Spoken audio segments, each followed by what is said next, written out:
Thank you so much sir આજે આ panel discussion moderate કરવા માટે. અમને એવું લાગે છે કે ગુજરાતમાં આઈ થિંક મોડરેશન તમારાથી સારું બીજી પેનલ ડિસ્કશનમાં નહીં થઈ શકે. આ મોકો આપવા બદલ આભાર. અને આ સ્કેલ ઉપર ઇવેન્ટમાં જ્યારે જીટીપીએલ બી જોઈ રહ્યું છે, જ્યારે આટલો ઓડિયન્સ જોઈ રહી છે, ત્યારે તમે મને આ કામ આપ્યું એના માટે thank you. Thank you so much sir. એક શબ્દ છે સાહેબ કે સેલ્સના ભીષ્મ પિતામહ અથવા તો તમારે શું કે આઈટી કંપનીઓના ભીષ્મ પિતામહ તરીકે તમે જ્યારે ગુજરાતમાં એક નામના મેળવી હોય એ ટાઈમે શું તમને તમારો જે ગોલ છે કે ભાઈ દુનિયાની અંદર આઈટી કંપનીઓ એક અમદાવાદની આઈટી કંપનીઓ શું કામ દુનિયાનો લેવલે ફાઇટ ના કરી શકે, તો આ એક્સપો જોઈને આપની શું અનુભૂતિ છે?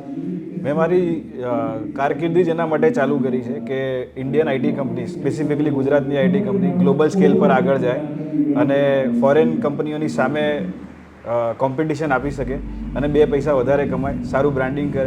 તો આ સ્કેલ પર જોઈને એવું લાગે કે આનાથી અહીંની લોકલ આઈટી કંપનીને એક કોન્ફિડન્સ મળશે, એક બૂસ્ટ મળશે કે અમે પણ કરી શકીએ છીએ, અમે બી આગળ જઈ શકીએ છીએ. અને દુબઈના જ હાઈટેક્સ કે સિંગાપુરના ટેક એક્સપોમાં નહીં, અમદાવાદમાં બી આઈટી એક્સપો થઈ શકે.